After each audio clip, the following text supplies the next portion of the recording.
बहुत समय पहले की बात है। एक हरे भरे और घने जंगल में बहुत सारे जानवर रहते थे। उन्हीं में से एक था एक विशालकाय हाथी। उसका शरीर बहुत बड़ा था, उसकी सूंड लंबी और दांत चमकदार थे। हाथी जंगल का सबसे ताकतवर जानवर माना जाता था, लेकिन उसमें एक कमी थी, उसे अपनी ताकत पर घमंड था। हाथी अक्सर अपनी ताकत दिखाने के लिए छोटे जानवरों को डराता और उन्हें सताता। कभी वह तालाब में नहा रहे हिरणों को भगा देता, तो कभी बंदरों को पेड़ से गिरा देता। यहां तक कि छोटे खरगोश और गिलहरियां भी उससे डरकर दूर भागती। धीरे धीरे जंगल के सभी जानवर उससे परेशान होने लगे, लेकिन कोई भी उसकी ताकत के सामने कुछ बोलने की हिम्मत नहीं करता था। एक दिन हाथी तालाब में नहा रहा था।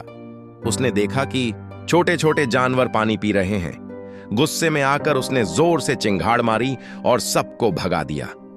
हाथी हंसते हुए बोला, यह तालाब मेरा है, अब से इसमें सिर्फ मैं नहाऊंगा और पानी पीऊंगा। यह सब देख रही थी एक चालाक लोमड़ी। लोमड़ी बहुत बुद्धिमान थी और वह जानती थी कि जंगल में शांति तभी आएगी जब हाथी का घमंड टूटेगा। उसने मन ही मन एक योजना बनाई। अगले दिन लोमड़ी हाथी के पास गई और बोली, महाराज, आप सच में बहुत ताकतवर हैं, लेकिन क्या आप आसमान से आने वाली आग की गेंद को रोक सकते हैं? हाथी हैरान होकर बोला, आग की गेंद? वह क्या है? लोमड़ी ने आसमान की ओर इशारा करते हुए कहा, देखो, वह चांद है। आज रात वह धरती पर गिरने वाला है। अगर आप सच में ताकतवर हैं तो उसे रोक कर दिखाइए। हाथी ने अपनी सूंड उठाई और गर्व से कहा, ठीक है, मैं साबित कर दूंगा कि जंगल में मुझसे बड़ा कोई नहीं। उस रात पूरा जंगल हाथी को देखने आया। हाथी तालाब के बीच खड़ा हो गया। वह पूरी रात आसमान की ओर ताकता रहा, अपनी सूंड उठाए, यह सोचकर कि जैसे ही चांद गिरेगा वह उसे रोक लेगा।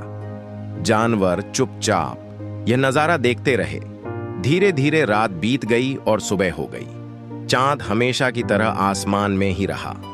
सूरज निकलते ही सारे जानवर जोर जोर से हंसने लगे।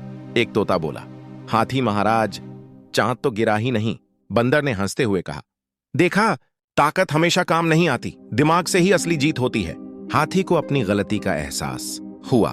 उसे समझ आ गया कि उसका घमंड ही उसकी सबसे बड़ी कमजोरी है। उसने सारे जानवरों से माफी मांगी और वादा किया कि अब वह कभी किसी को सताएगा नहीं। उस दिन से हाथी जंगल का सबसे ताकतवर ही नहीं, बल्कि सबसे प्यारा और विनम्र जानवर भी बन गया। सीख, सिर्फ ताकत से कोई महान नहीं बनता। असली महानता विनम्रता और समझदारी में होती है।